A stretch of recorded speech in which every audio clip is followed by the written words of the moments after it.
What is the optimal position for a tank cleaning head? This is a common question that we get asked at the spray nozzle people when looking at tank cleaning applications. This video is a series, one in a series of videos answering common questions about tank cleaning. So what's the optimal position for a tank cleaning head?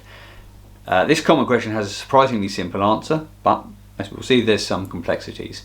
As a general rule of thumb, we want to position all tank cleaners on the center line of the tank. Now I'm assuming in this part of the discussion we're talking about common cylindrical tanks. Okay, but so on a common cylindrical tank, you want to position the tank cleaner on the center line towards the top, about 1/3 of the way down the tank from the top of the tank. Okay, and this general rule applies for all styles of tank cleaners, and it will generally give the best results. The reason for this is gravity is our friend in tank cleaning, so the lower parts of the tank will naturally receive all of the washdown water that is used in the cleaning operations for the higher part of the tank. Okay, so 1/3 of the way down on the center line. But there are some complications. First thing we need to consider is product line.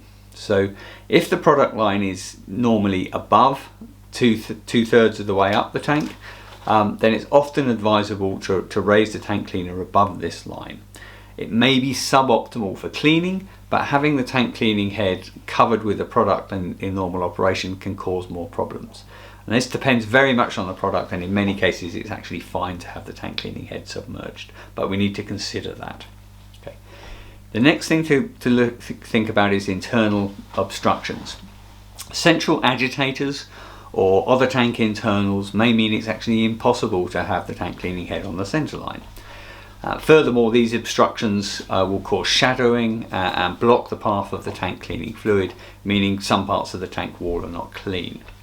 Now in this situation we need to position the tank cleaner away from the center line because it's not possible to put it on the center line.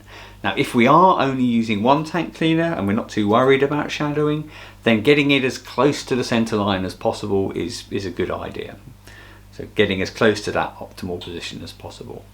Now if we're going to be using two tank cleaners to overcome the shadowing effects from internals or the central agitators, then having them equidistant from the center is best practice. Effectively, where you want to consider this is to divide the tank into two half cylinders, two virtual tanks if you like, and then have each tank cleaning head positioned optimally for that half cylinder, i.e. the center line of that half cylinder. And each tank cleaning head is now responsible for cleaning half the tank.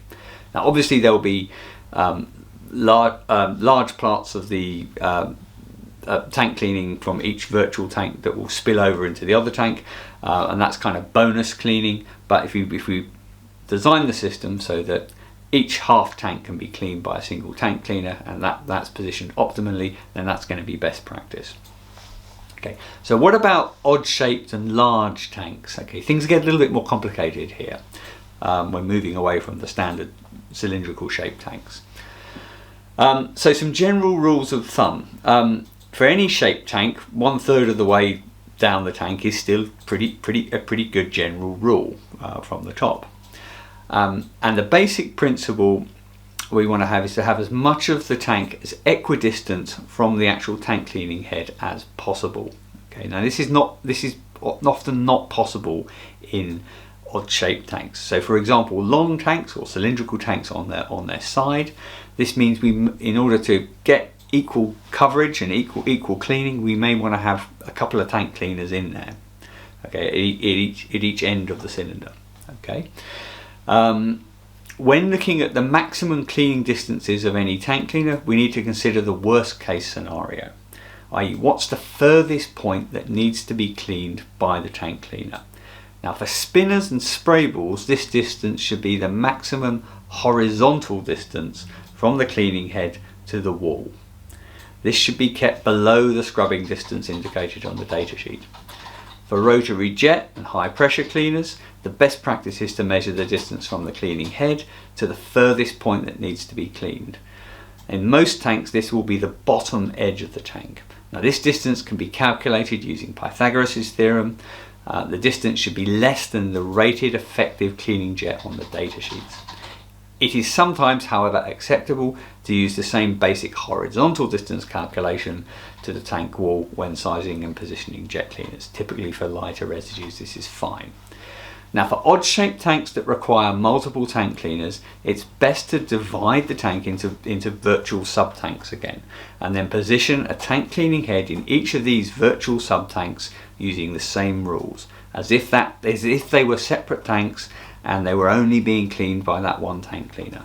Any of the overspray outside of these virtual tanks into the next adjacent virtual tank is just bonus cleaning. But if you stick to the rule that you're cleaning a virtual tank with one tank cleaner, then you're not going to go far wrong.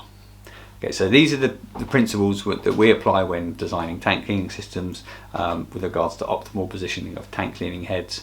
I hope you find that useful.